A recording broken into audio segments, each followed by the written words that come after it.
И у меня в руках ваш патент, получается, да, вот и ваша технология, программа автоматизированного определения и обработки текстов на якутском языке. Получается, вы полностью все сами написали? На самом деле это часть большого проекта, да, то есть автоматизированная обработка якутского языка, да. В него входит и обработка текста, и обработка речи, да, и, ну, там корпусная лингвистика и так далее, и так далее. Есть же вот эти вот распознаватели текста, Ну, это немножко документы другое. и так далее. Ага. Это немножко не по аналогии получается, да? Нет, тут просто есть текст, да, который компьютер понимает, но язык он не знает. Русский, английский или якутский, ну и необходимо определить, к какому языку он относится. Ну и я использовал вот несколько методов, то есть у меня есть статьи научной работы, да, по которым я их сравнивал и так далее, и так далее. И в конце получилось, что я сделал с помощью Telegram программу, которую зарегистрировал, и у меня получается то, что эта программа может определить язык, на котором написан данный документ. То есть я так понял, что для обработки этой программы текст сначала должен быть оцифрован. То есть Да, это цифровой текст. Ну, в интернете, на сайтах и прочих, там документы же, PDF, прочее, они уже оцифрованы все идут. А именно распознавание вот, самого текста, это уже распознавание образов, да, это немножко другое.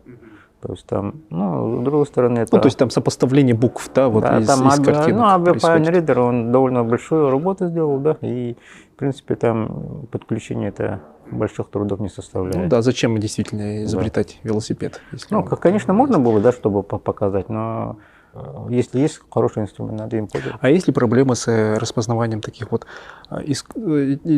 чисто якутских букв? Нет, ну чисто якутских букв нету, потому что якутские буквы в системе Unicode, они уже страницы есть официально, да? Вот. И если, конечно, эту программу переделать на другие языки, да, которые в республике существуют, тогда будут, потому что там официально нету соответствия. Правда, могут быть проблемы с этими, с ранними документами, которые до принятия стандарта были. То есть там есть и для Windows, и SP, там, да, и страницы COI8, и они могут вот неправильно немножко распознавать. То есть их надо как-то тоже учитывать. То есть весь алгоритм, получается, прописан у вас на PHP. А почему именно PHP вы выбрали? Конечно, можно было и на других языках написать. И, ну, сейчас позволяет, но это просто быстрый набросок, как получается. То есть, там, конечно, ценность не только по самой программе, но и базы данных этих Telegram, которые я исследовал, вывел, да, и как базу собрал. Это получается, вот этот словарь составлялся вручную или же программа при этом? Не, ну, программа, например, некоторые может составить, да, но надо же там словоформа есть, да, то есть это, например, слово, и оно в якутском языке же это, ну, при присоединении получается суффиксов, да, и надо корень определить, там суффиксы определить, да, тогда это словари, конечно, в основном вручную составляются. Есть частотные словари, которые автоматически, ну, есть у меня и словари, которые я делал для обработки, да, то есть у меня именно все словари не с филологической точки зрения, как именно который делает, а именно для автоматизированной обработки необходимо было эти словари. Конечно, есть другие методы, это, например, Яндекс применяет нейронные сети, да, и есть же словарь якутско-русский переводчик, вот он через нейронные сети делает, то есть, ну, а у меня это классическое, скажем так, да, то есть по правилам языка, по этим должно быть. То есть какой-то определенный алгоритм? Да, то есть есть несколько методов, и один из методов, который один из быстрых, это, ну, нейронные сети, которые применил Яндекс, но у них там большая команда, все, большой опыт и так далее. Ну, а я вот то, что, ну, вот сумел сделать, да, вот это именно по синтезу речи, распознаванию речи, вот, обработке документов, национальный корпус языков, вот это, ну, я в этой сфере работаю, получается, да, ну, научную работу делаю. И вот такие программы необходимы, чтобы автоматизировать, искать и, ну, находить. Ну, хотя эта программа, может быть, это нужна и для других, скажем, организаций. потому что многоязычные документы же много, и чтобы определить, надо ли обрабатывать, не надо, да, к какому языку относится. Вот это может быть полезно. То есть, хорошо, понятно. Теперь попробуем, давайте разобраться в алгоритме. Какие процессы происходят? То есть вы запускаете, он анализирует сайты, все большие материалы, да, он берет все документ, эти тексты смотрит и сопоставляет с текстами, которые у вас имеются уже в базе. Нет, я из тех именно текстов, да, выделил характерные для якутского языка фрагменты слов. Они уже есть в самой программе? В самой программе, там у него база данных есть, в котором там процент вероятности, да, и он каждое слово, да, то есть раскидывает и начинает там считать проценты, насколько соответствует.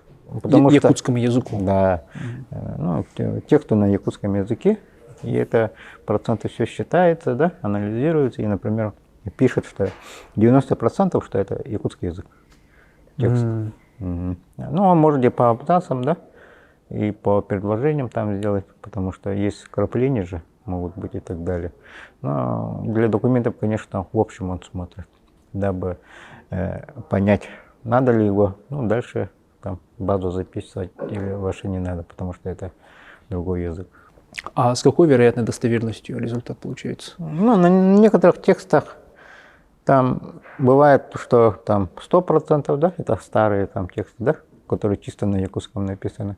На современных бывает там 90-80%. Но 80% это нормально, потому что у нас много заимствованных слов. Ну вот вы это имеете в виду соответствие найденных текстов, ну, анализируемых текстов то есть якутскому языку. Процент вероятности должен быть. Да, а я имею в виду достоверность его выданного результата. Это вы испытывали? Да, я просматривал, да, то есть брал, и, например, там он выводит 70%, да, я начинаю смотреть, да, почему это 70%.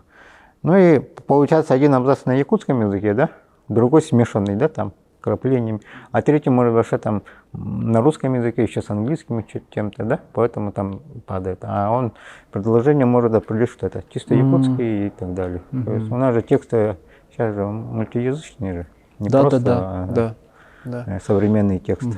То есть можно, в принципе, проанализировать и насколько написанный на якутском языке текст загрязнен словами других языков, например. Но, конечно, загрязнен в кавычках, имеется в виду. Но, конечно, там иногда идет эта трансформация слов, да, то есть, и получается, как будто это якутский язык. Но иногда все равно там фрагменты не соответствующие остаются. И поэтому там процент тоже падает. А иногда же бывает, русские слова подводят под якутское произношение. Есть такое, но все равно там нехарактерные фрагменты есть. Поэтому это чуть ниже. Чуть ниже.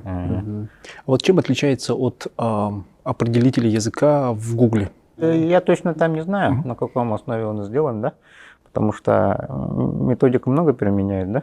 Скажем так, я взял для исследования больше 100 тысяч документов, да, ну, автоматически обрабатывал их, смотрел, там, как они там от русского отличаются, да, и так далее. И у меня получились, ну, довольно-таки, ну, хорошие результаты, которые он мог с большой вероятностью определить, что текст является именно якутским, либо с вкраплениями и так далее, и так далее. А сам алгоритм, он полностью подточен под якутский язык, или, в принципе, его можно как-то экстраполировать на другие языки? Алгоритм-то, он универсальный, да? Просто там база данных Telegram, то есть Telegram это из 3 букв, да, скажем, соседних, они уникальны для каждого языка. То есть, если можно для другого языка эти комбинации найти, то есть можно эту программу также применить. Ну, сделать его мультиязычник и так далее, и так далее. Но это надо исследовать вот языки именно. Ну, я с родственными языками их сравнивал. Хакасский, тувинский, еще там, да. Ну, и получилось, что их разделить можно. Хотя некоторые языки совсем по процентной близко, потому что, ну, много родственных слов. То есть такового пользовательского интерфейса нет? Нет, это, для пользователя, конечно, он можно сделать, да? Я делал там пользовательский интерфейс, но смысл людям, потому что у них есть текст, да, может совсем, который не знают. Ну, а так эти программы, они в основном предназначены для обработки больших объемов текста.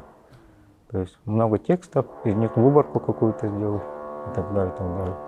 Для какой целевой аудитории, если речь пойдет об, допустим, применении этой программы? Кто должен, какие организации, для чего? Ну, например, новостные, да? У них есть различные программы, с помощью которых они новости собирают, да? И, например, новости на якутском языке, да?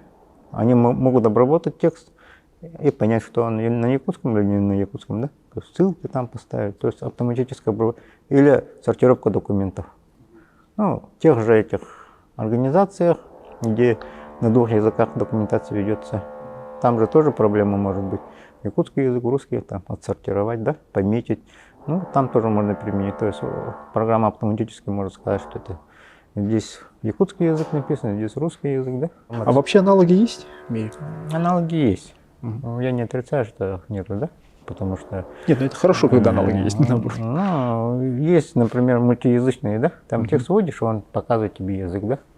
Ну, там был и якутский язык, то есть они на основе там какого-то, ну, текстов, да, книги или там делают, и у них тоже выдает процент какой-то, да, то есть может более-менее определить. Либо раньше, например, даже книга была «Определитель языков мира», да, то есть там тексты, какие буквы там встречаются и так далее, то есть по всем языкам, которые есть. Ну, в целом вообще очень интересный проект, конечно. Вот. Ну, что, я, конечно, желаю, чтобы вы все-таки подумали, как-то вот придать универсальность, да, языку, да, вот, расширить его на все языки, это в разы увеличит, получается, целевую аудиторию. Я просто с точки зрения, как предприниматель говорю. Хорошо, посмотрим, как можно сделать. И, ну, давайте общими усилиями этот сайт, может быть, какой-то запустим. Там, наверное, просто одностраничник какой-то будет, да? Я так себе представляю, это будет некий одностраничник с загрузчиком документов, либо там с поисковой строкой для введения там адреса анализируемого сайта, да, вот, и с блоком там выдачи результатов. Вот. Только на PHP вы пишете, там никакие там алгоритмы, другие скрипты, там языки. Ну, можно написать.